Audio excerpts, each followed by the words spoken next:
Class शुरू होने वाली है और टीचर हर हफ्ते की तरह सब बच्चों की जेब चेक कर रहा है। इस बार उसे कुछ मिल जाता है। एक छोटी सी लड़की, उसकी जेब से 5 अनाज के दाने मिलते हैं। टीचर गुस्से में आ जाता है और लड़की को आगे आने का ऑर्डर देता है। उसे कंक्रीट के फर्श पर घुटनों के बल बैठना पड़ता है और फिर टीचर एक लकड़ी के डंडे से उसके सर पर मारना शुरू करता है। 1 बार, 2 बार, 3 बार। बाकी बच्चे एकदम शांत, ये सब देखते रहते हैं। ये मार तब तक चलती है जब तक वो लड़की बेहोश होकर गिर नहीं जाती। उसी रात उसकी मौत हो जाती है। ये 40 बच्चे नॉर्थ कोरिया के सबसे खतरनाक प्रिजन कैंप 14 के कैदी हैं। कुछ लोग इस जगह को नाजी डेथ कैंप से कंपेयर करते हैं और कुछ लोग सोवियत गुलाग से, और ये कंपैरिजन काफी हद तक सही है। ये एक ऐसी जगह है जो इंसानियत के दायरे से एकदम बाहर है। एक ऐसी जगह जहाँ लोगों को उनके पेरेंट्स के गुनाह के लिए कैद किया जाता है। एक ऐसी जगह जहाँ आप एक बार आ गए तो पूरी जिंदगी आपको मारने के लिए ही निकालेंगे। तो सवाल ये है, लोगों को कैंप 14 में क्यों भेजा जाता है? वहाँ कैदी अपनी जिंदगी कैसे जीते हैं और क्या कोई वहाँ से जिंदा बाहर निकल पाया है? जब उस छोटी लड़की को मारा जा रहा था, एक लड़का वहां खड़ा सब देख रहा था। उसका नाम था शिन डोंग ह्यूक और शिन को पूरा यकीन था जो उस लड़की ने किया उसकी सजा यही थी। क्यों? क्योंकि उसने खाना चुराया था और कैंप 14 में चोरी का मतलब है मौत। शिन ने इस रूल पर कभी सवाल नहीं उठाया क्योंकि उसने कभी इसके अलावा कुछ देखा ही नहीं था। शिन का जन्म कैंप 14 में ही हुआ था, लेकिन उसके पेरेंट्स प्यार की वजह से साथ नहीं आए थे। उन्हें प्रिजन गार्ड्स ने एक दूसरे को असाइन किया था।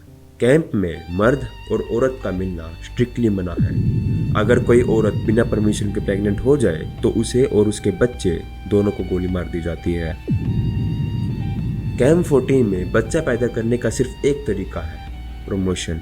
जो कैदी हार्ड वर्क करते हैं और ज़्यादा इम्पोर्टेंट जो दूसरे कैदियों की जासूसी करते हैं, उन्हें रिवॉर्ड मैरिज में शादी करने का मौका मिलता है।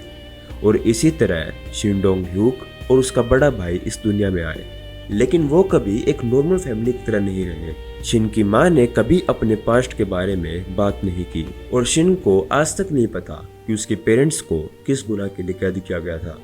कैंप 14 लगभग 153 स्क्वायर किलोमीटर में फैला हुआ है। ये पूरा एरिया 60 किलोमीटर लंबी हाई वोल्टेज करंट वाली तारों से घिरा है, जहां हर कदम पर गार्ड पोस्ट्स और चेक पॉइंट्स हैं।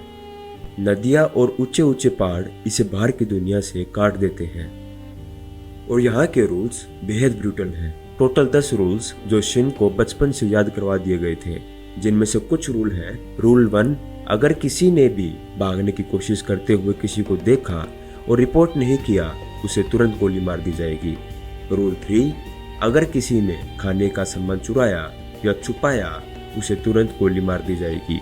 रूल 5, अगर किसी ने भागे हुए कैदी की चीजों को छुपाया या उसे रिपोर्ट नहीं किया, उसे तुरंत गोली मार दी जाएगी। गार्ड्स इन रूल्स को बिना रहम के लागू करते हैं। शिन की माँ दिन के 10 से 15 घंटे चावल के खेतों में काम करती थी।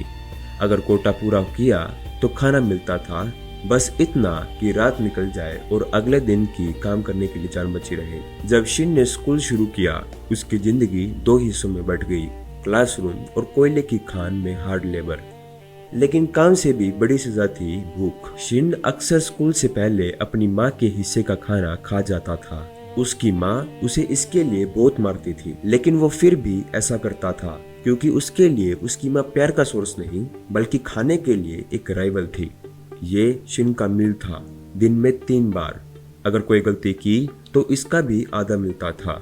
कभी कभी शिन और बाकी कैदी चूहे पकड़ कर खा लेते थे।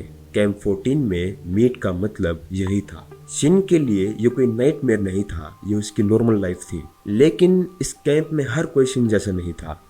किम जोंग 40s में था जब उसे कैंप 14 लाया गया और उसे बाहर की दुनिया बहुत अच्छे से याद थी क्योंकि किम जोंग नॉर्थ कोरिया का एक हाई रैंकिंग मिलिट्री ऑफिसर था, एक स्टेट ओन्ड कंपनी का वाइस प्रेसिडेंट।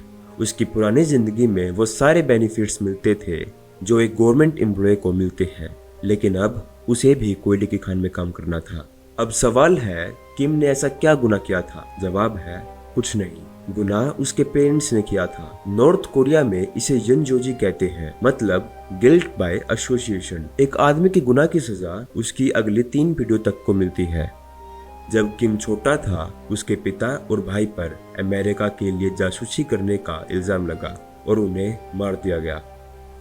उसके बाद किम को एक नए नाम के साथ एक अनाथ आश्रम भेज दिया गया। 40 साल तक किसी को उसकी असलियत नहीं पता चली।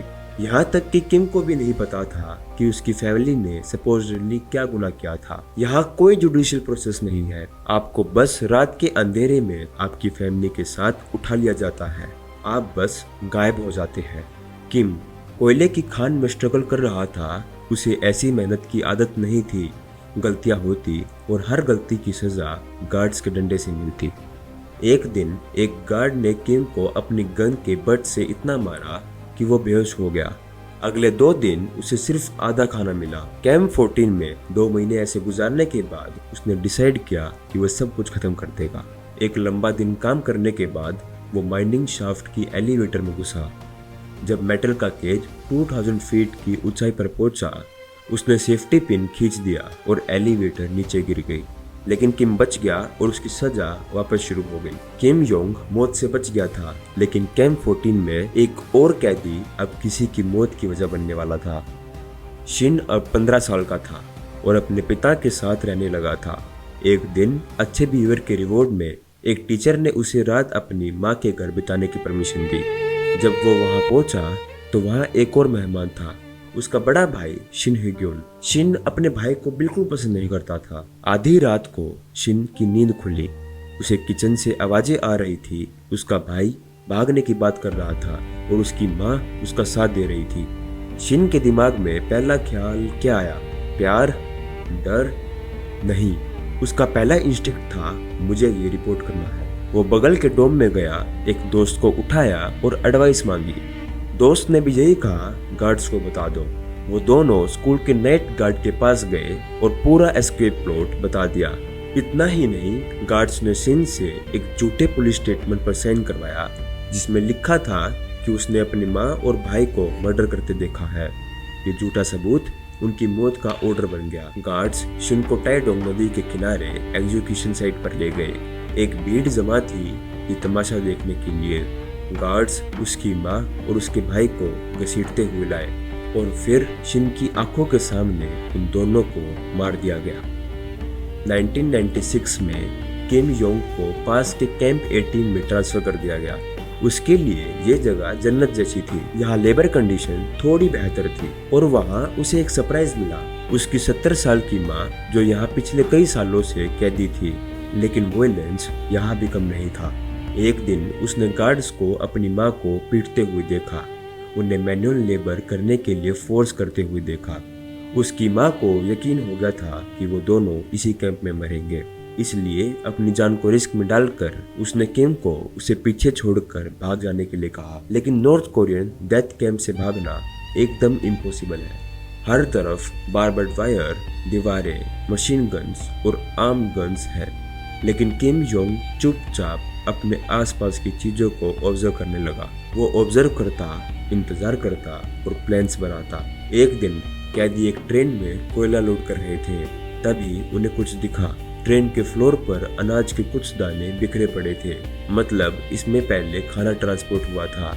ये देखते ही वहाँ केओस मच गया। कैदी सब कुछ छोड़ छाड़ के एक एक दाने के लिए टूट पड़े। गार्ड्स चिल्लाते रहे, लेकिन किसी ने नहीं सुना। इसी केओस में किम को कोयले की वैगन के फ्लोर में एक मेटल पैनल के नीचे एक छोटी सी जगह दिखी। वो उसके अंदर घुस गया और जैसे ही ट्रेन कैंप 18 से बाहर निकली, किम उसके साथ निकल गया। कई घंटों बाद सुबह 4 बजे ट्रेन गांव स्टेशन पर रुकी। किम अपने उस हाइड आउट से बाहर निकला और अंधेरे में गायब हो गया। किम ने कैंप 18 से एस्केप कर लिया था, लेकिन आजादी अभी भी बहुत दूर थी। उसने एक वर्कर की यूनिफॉर्म चुराई और एक ऐसा सफर शुरू किया जो चाइना और मंगोलिया से होते हुए साउथ कोरिया में जाकर खत्म हुआ। किम आजाद हो चुका था, लेकिन शिन डोंग ह्यूक अभी भी उस नर्क में था। उसने भी भागने की कोशिश की 2 बार और वो दोनों बार पकड़ा गया।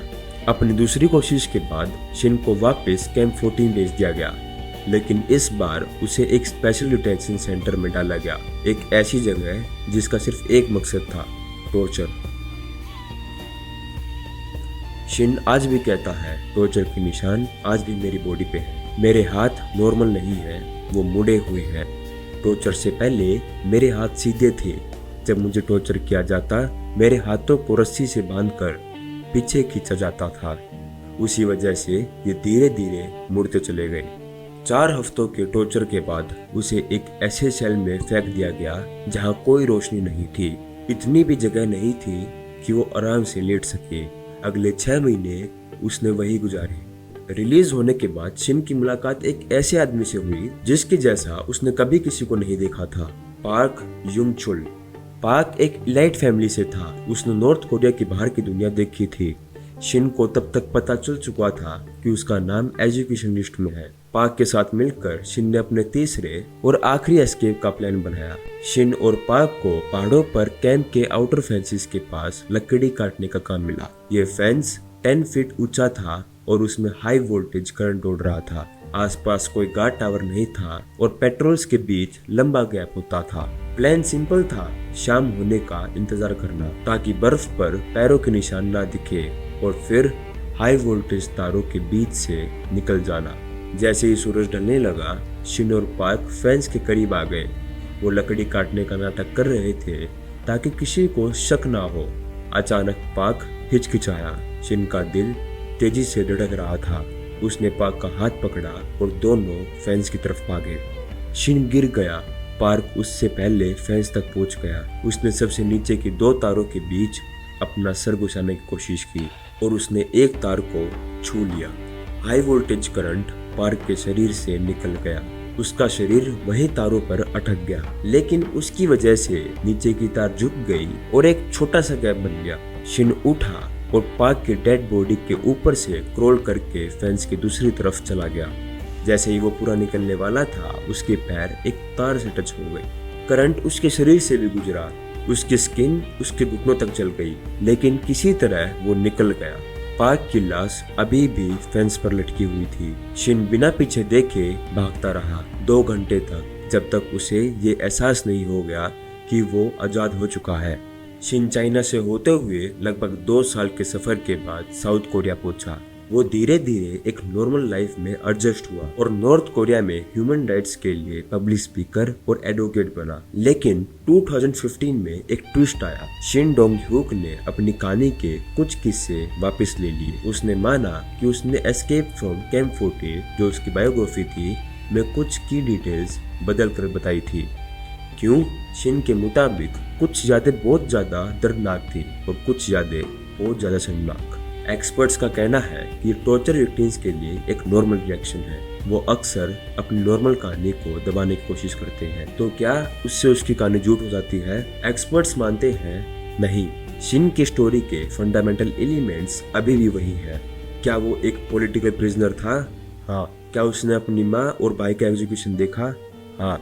और सबसे बड़ा सबूत उसके जिस्म पर वो निशान है। जो फिजिकल और साइकोलॉजिकल टॉर्चर उसने सहा उसमें कोई शक नहीं है। आज नॉर्थ कोरिया में ये सारे प्रिजनर कैंप्स एक्टिव माने जाते हैं। एक एस्टिमेट्स के मुताबिक 1,20,000 लोग आज भी इन कैंप्स में कैद हैं और ये कैंप्स बदल रहे हैं लेकिन बेहतर नहीं हो रहे। जो कैंप्स बॉर्डर के पास थे उन्हें अंदर की तरफ शिफ्ट कर दिया गया है ताकि एस्केप और भी मुश्किल हो जाए।